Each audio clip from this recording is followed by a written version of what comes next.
आपके सामने निरहुआ फिर है, क्या लगता है क्या? कोई बात नहीं, कोई तो होता ना, कोई नई बात थोड़ी है। क्या बीजेपी का कैंडिडेट नहीं होता कोई? अब निरहुआ है, अच्छी बात है, अच्छा है, उनको भी काम करने का लोगों ने मौका दिया और काम का समीक्षा का भी लोगों को मौका मिल रहा है। अगर कैंडिडेट हट जाते तो शायद समीक्षा का मौका ना होता। वो दम भर रहे हैं कि पिछली बार से ऐतिहासिक जीत होगी, आप क्या बता रहे हैं? नहीं, हम लोग इसमें के नहीं है दम भरने वाले। हम तो आजमगढ़ की सरजमी को और वहाँ के लोगों को सलाम करते हैं, प्रणाम करते हैं कि वहाँ के लोगों ने हमारे समाजवादी आंदोलन को बहुत मजबूती देने का काम किया। आजमगढ़ के लोगों ने, गाजीपुर के लोगों ने भी किया है।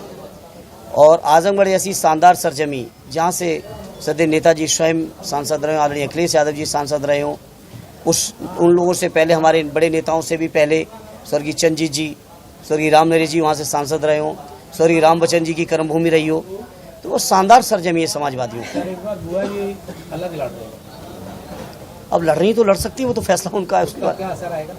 नहीं, कोई असर नहीं आएगा। लोग देख रहे हैं, लड़ाई सीधी है, बीजेपी को हटाने की है, और बीजेपी को हटाने के लिए कोई संघर्ष कर रहा है तो हमारा इंडिया गठबंधन, और उस इंडिया गठबंधन का कोई खेवनहार है उत्तर प्रदेश के मैदान में तो माननीय अखिलेश यादव जी है। मुख्तार अंसारी की मौत का सरकार को फायदा मिलेगा या खामियाजा मिलेगा? ये न सवाल आपको करना चाहिए और न इसका कोई जवाब बनता है। हम संवेदनशील इंसान हैं, हम उस विचारधारा के नहीं हैं जो इस तरह की घटनाओं में राजनीतिक गुरदोष या फायदे नुकसान नापे। हम बहुत संवेदनशील इस मामले में। धर्मेंद्र जी, पिछली लोकसभा में अगर बात करें तो समाजवादी पार्टी और बसपा दोनों एक साथ चुनाव लड़ी थी और बहुत आप देख रहे हो कि इतनी सीटें आपने पाई थी, और इस बार बीजेपी 80 की 80 सीट जीत का दावा करेगी।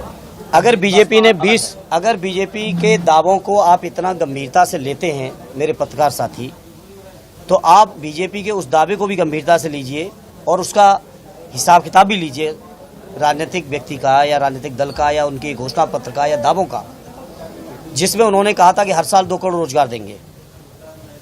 आखिर बीजेपी के उन दावों का क्या हुआ? जिन दावों में बीजेपी ने कहा था कि किसानों की आमदनी हम दूनी करेंगे, उन दावों का क्या हुआ? जिन दावों में बीजेपी के लोगों ने कहा था हम महंगाई कम कर देंगे, पेट्रोल डीजल का दाम बहुत नीचे ले आएंगे, क्या वो दावे सच हो गए? बीजेपी के लोगों ने ही कहा था, उस समय के प्रधानमंत्री आदरणीय डॉक्टर मनमोहन सिंह जी का अपमान करते हुए कहा था, उनका अपमान करते हुए कहा था कि माननीय प्रधानमंत्री जी की उम्र की तरह डॉलर की कीमत में रुपया बढ़ता चला जा रहा है। कहा था या नहीं कहा था? पत्रकार मित्रों, आप पे रिकॉर्डिंग होगी। आखिर उन दावों का क्या हुआ? आखिर उन दावों का बीजेपी का क्या हुआ जिन दावों बीजेपी के लोगों ने कहा था देश नहीं बिकने दूंगा?